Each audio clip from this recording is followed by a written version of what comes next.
Good evening, everyone. My name is Ben Yackley, and I'm the Planning Supervisor with the Charles County Department of Recreation, Parks, and Tourism. And I wanted to thank you all for coming out to the October 9th, 2025 public meeting for the Public Arts and Cultural Master Plan.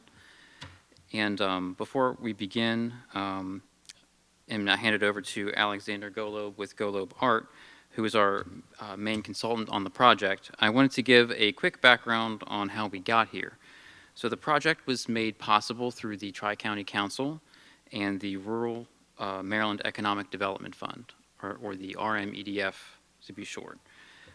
Charles County government and the Tri-County Council realized that the last real art plan that talked about arts and culture really had not been done since the Arts Vision Plan that was of 2020 that was done by the Charles County Arts Alliance in 2008. So it's been quite some time. So through this plan, Alexander and his team will look to provide recommendations to further the arts and culture within Charles County and further shape the arts in the county for years to come. So with that being said, I will pass it over to Alexander to introduce his team and to give a brief PowerPoint on everything and what we will be doing this evening.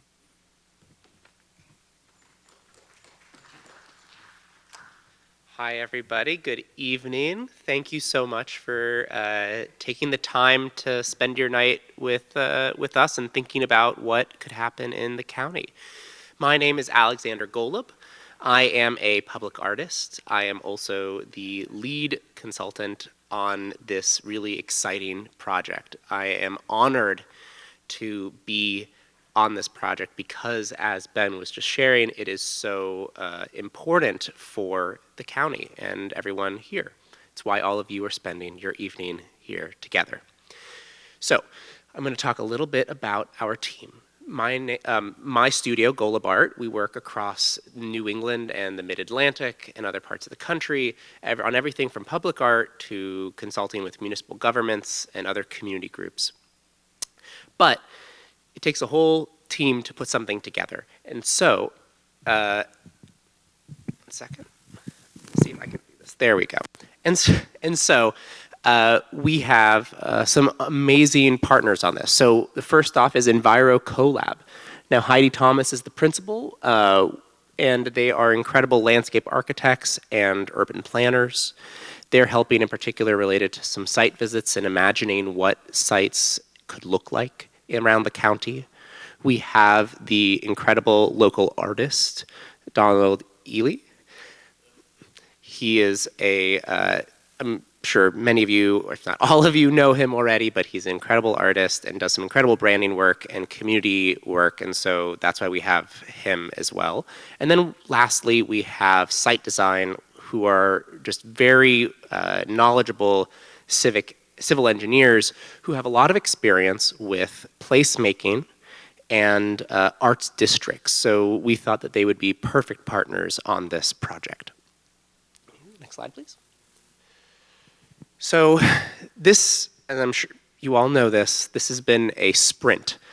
This is the third and final of 3 public meetings, but this comes on the heels of a substantial amount of other community engagement.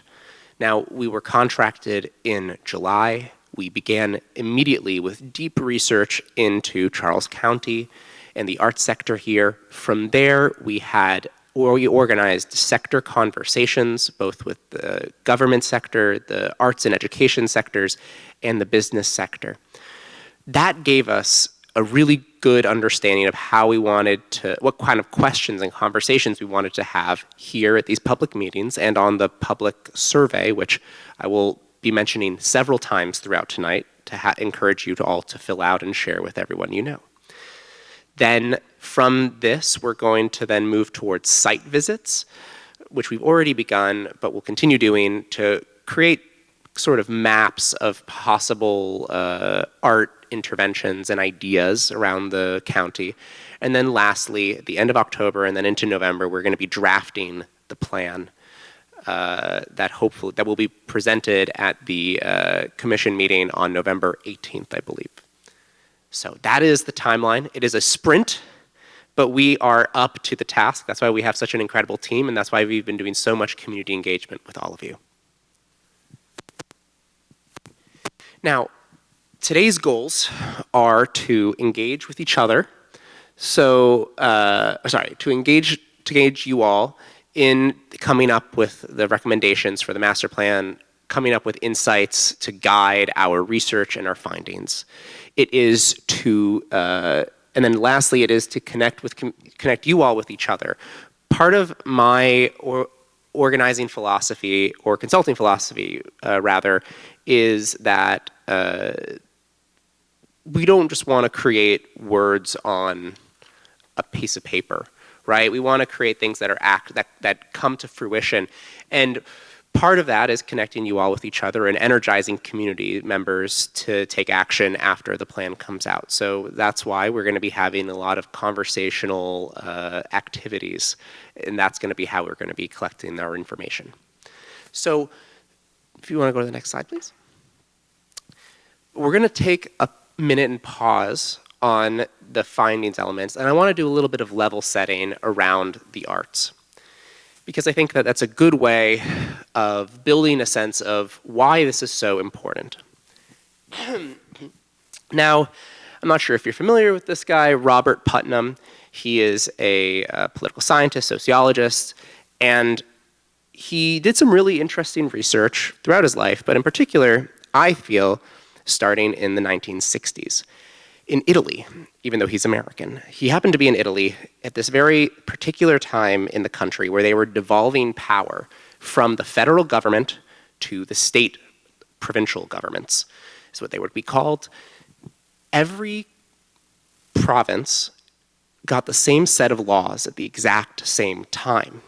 Now, if you remember back to high school science classes, this is like a perfect controlled experiment, right? Every state gets its own laws at the same time. And these political scientists said, oh my gosh, this is incredible. Let's do a study. Let's make it like an insanely long study. They're going to do a 2.5 decade study to figure out what is the most important thing in a society. Is it a responsive government?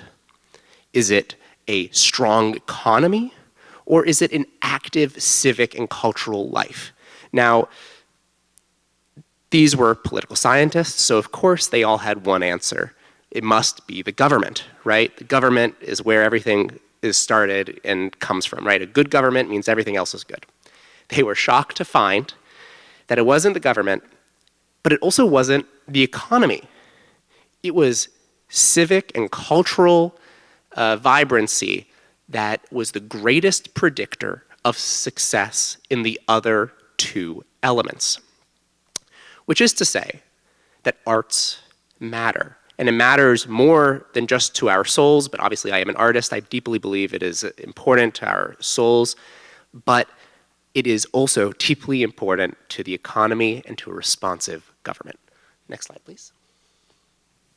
What are the arts? Basically everything.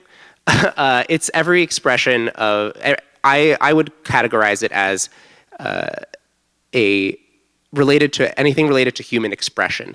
And the reason I say this is because it could be, and I'm going to read through this list, it could be music, theater, comedy, dance, painting, sculpture, ceramics, textile, photography, poetry, writing, film, radio, arts education, arts and healthcare, cultural heritage, preservation, history, culinary arts, architectural arts, craft arts.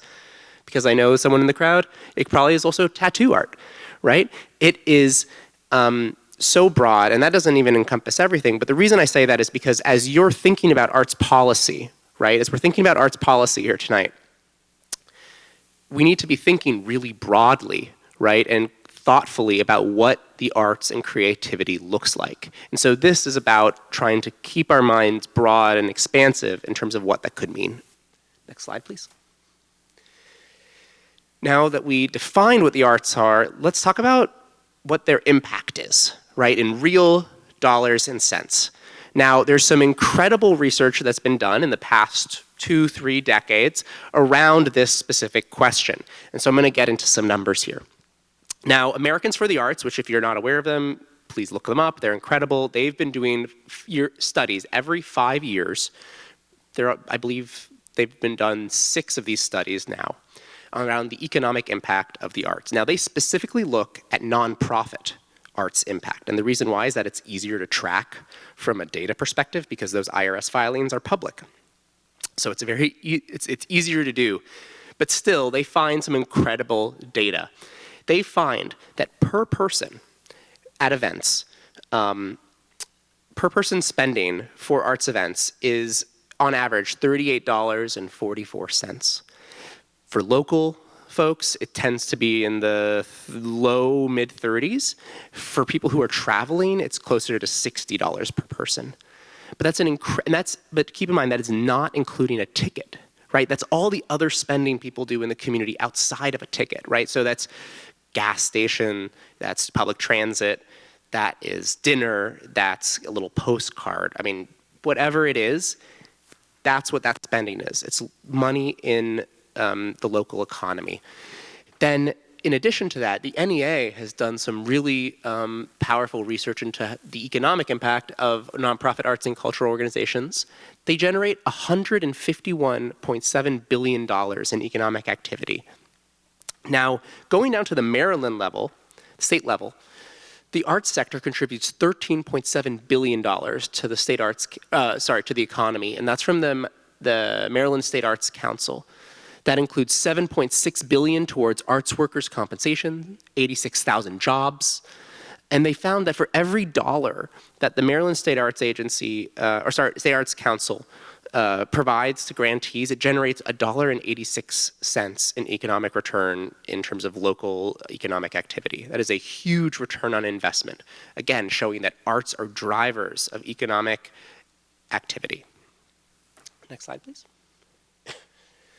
Now, more than just the dollars and cents, there's also a lot of other elements to how the arts impact our lives. Now, aside from the dollar generation, the arts, there was an incredible study from 2019 from the Kresge study about arts as economic anchors. Now, we all know hospitals, large employers can be, universities can be economic anchors, but so too can arts organizations. And what the Kresge Foundation found in particular was that small and medium-sized arts organizations have outsized anchor effects compared to their peers in business and other elements. So because, you'll have an arts organization in a place and then you'll have a lot of other businesses popping up around it who want to be in that area because the arts organization is making the place feel vibrant.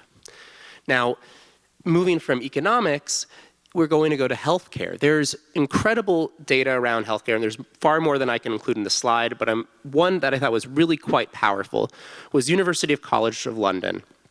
The University College of London, they did a 5-year study, both using data from the United States and the UK. They found that going to a few arts events a year, like I think it was 3 or 4 was in the study, reduced overall healthcare costs per person by $1,000 for the system, right? $1,000 of savings because of 3 to 4 arts classes or going to the museum 3 or 4 times a year.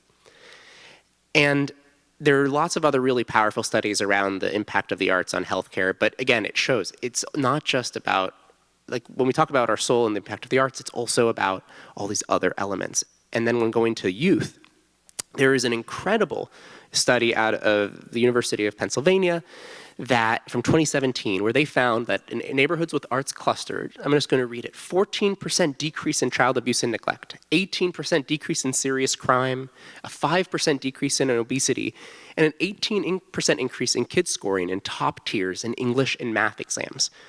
Not in arts exams, in English and in math, because of arts clusters, right?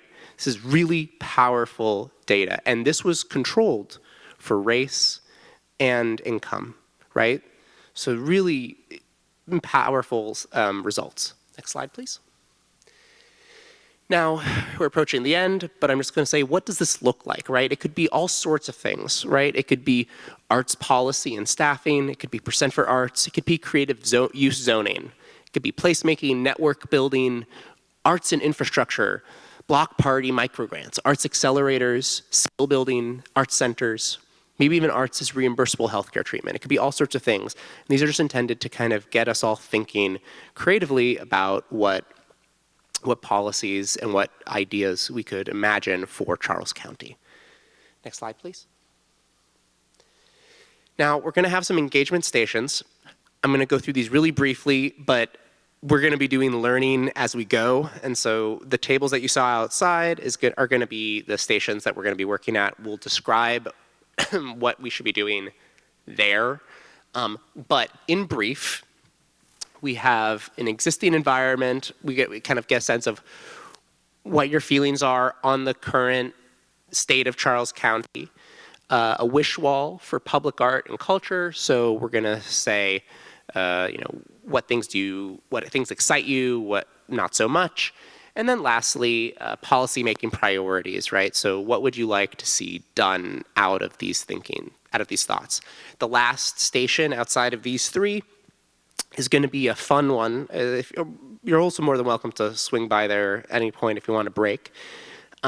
Is a map of a part of Charles County that we're just kind of keeping a little vague right now, so that you can play with it. And we have Play-Doh, we have little wood blocks. You can imagine what could happen there. So I think we're going to go next slide.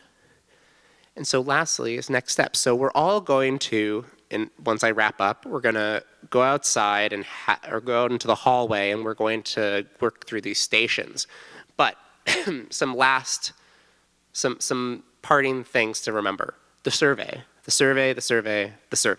Please fill out the survey. I know that you're spending a lot of time this evening being here with us and being here with each other, and it makes a huge difference. But the survey is like standardized format that helps us compare people's experiences in a way that gets clearer data. We really need you to fill out the survey. Please spend 15 minutes, 10 minutes, you could probably race through it to fill it out this evening, and please share it with those you know. When are we closing the survey? We're closing the survey on Monday, like end of day on Monday. So if you're sharing it with people, you can let them know that the time is ticking. Anyways, after we do the stations, out in the hallway, we'll have a little Q&A conversation out in the hallway as well. So if you leave anything in here, you're more than welcome to, but we won't be coming back to sit here. With that, thank you so much, and see you at the stations.